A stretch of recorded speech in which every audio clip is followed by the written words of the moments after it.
My Summer Job, a 5-night at Freddy's Creepypasta, Part 1. Everyone had precious childhood memories they hold on to. It's not until you grow up when you realize those memories are truly nightmares. I had recently finished my final year at school and had decided to enjoy my last summer vacation at my hometown. It sounds strange since college is where all the parties and fun summer events are held. Also, since it was my last time, I can enjoy such events. But I've gotten a taste of it last year, and it's not my type of thing. My parents rarely use my childhood home anymore. They only use it in the beginning of each year for a month or two. So I decided to live there for the time being. My parents told me they were fine with it over a phone call saying, as long as I pay the bills, which I was fine with. I hadn't been in my hometown for a year, so I lost my job as a grocery store bagger. I decided to resort to the newspaper ads since I was too lazy to go driving around town or searching online for one. I flipped through the employment section of the newspaper. Babysitter, no. Exterminator, nah. Newspaper delivery, nope. I did a good 5 minutes of scanning until I came across a rather interesting one. It was a job for one of my favorite childhood places, Freddy Fazbear's Pizza. Freddy was an awesome place that my mother took me to whenever my father wasn't in town, or I just behaved long enough to get a special treat. Unfortunately, the job was for a security guard during the night. Not my ideal position, but I couldn't turn down Freddy. I immediately circled Dad with my pen and called up the pizzeria. They said I could have the job without getting an interview. They just asked for my name, Mike Schmidt, and my age, 23. I was then told that I could start this fall, November to be exact. I was a little surprised. This fall? I began to rethink even working here, but then I remembered all the cash I earned while at my job in college.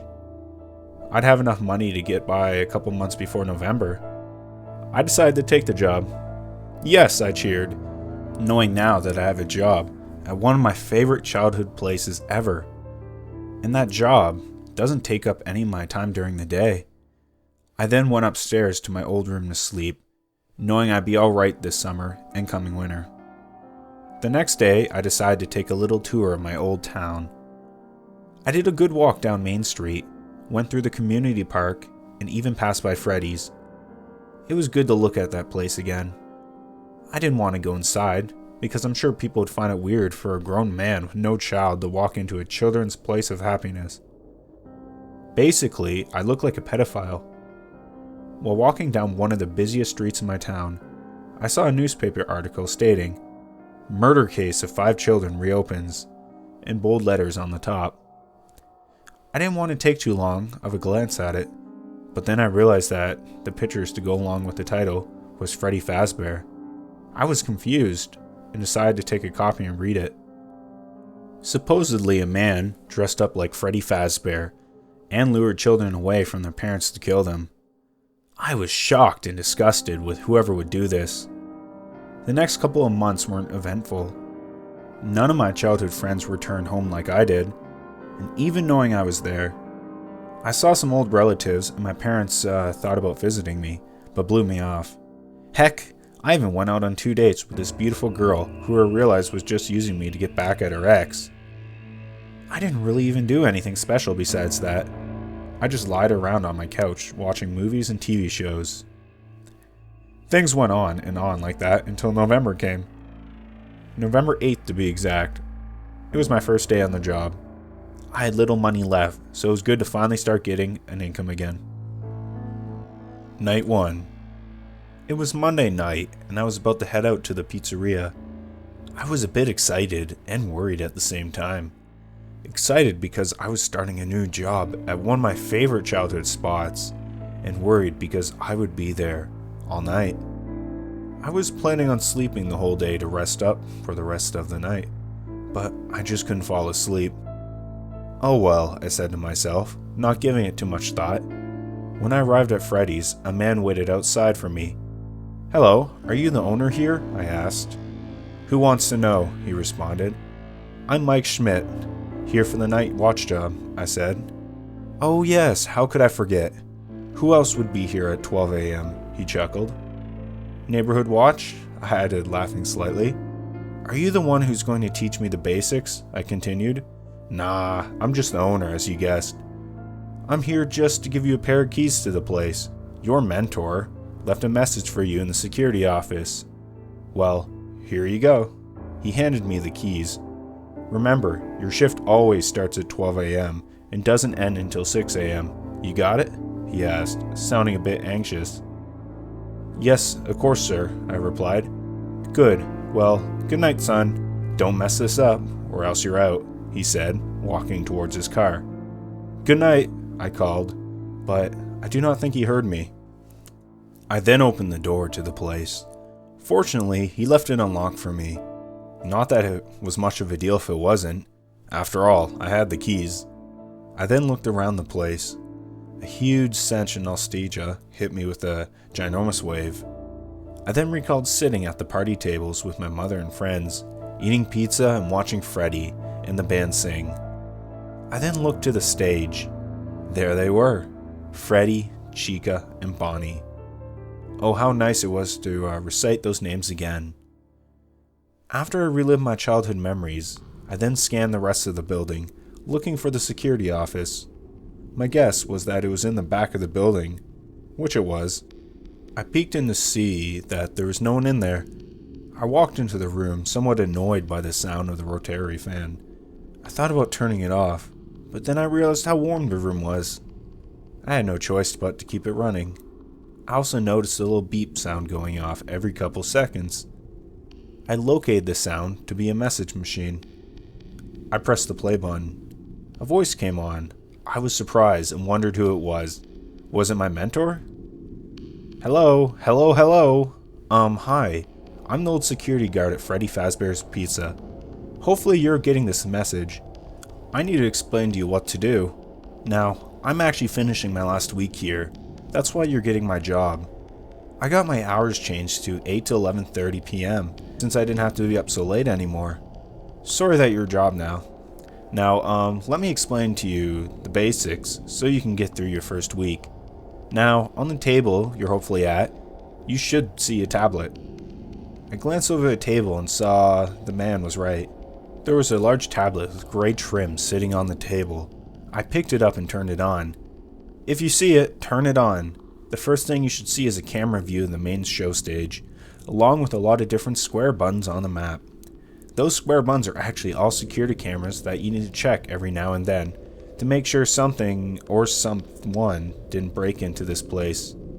The map is actually a whole layout of Freddy Fazbear's Pizza, so you can get a pretty good idea of where things are. Now, I know what you were thinking. Who in the right mind would sneak into a child's place of fun? People aren't the problem here. It's actually the animatronics. You know, Freddy and his pals. I was confused. I tapped each camera looking around, seeing if anything was in the building. There was nothing. What I mean by that, he continued, is that animatronics get a little quirky at night. They are left in some sort of free roam mode at night for some reason and walk around the whole building. They used to be able to do that during the day, but then there was the bite of 87. Yeah, I don't want to go too deep into that, but let me just say that it's shocking that the human body can survive without the frontal lobe. I was getting a little creeped out now, checking the cameras again to once more find nothing.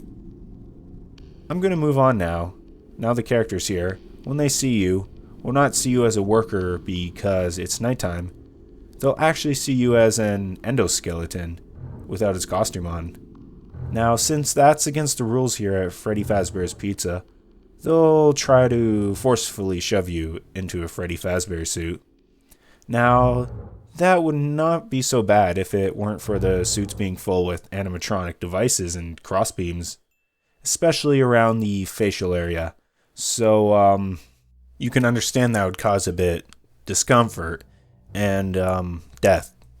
The only parts of your body that would be see the light of day again would be your eyeballs and teeth when they pop out of the front of the mask. I was absolutely shocked now. I didn't know what to do.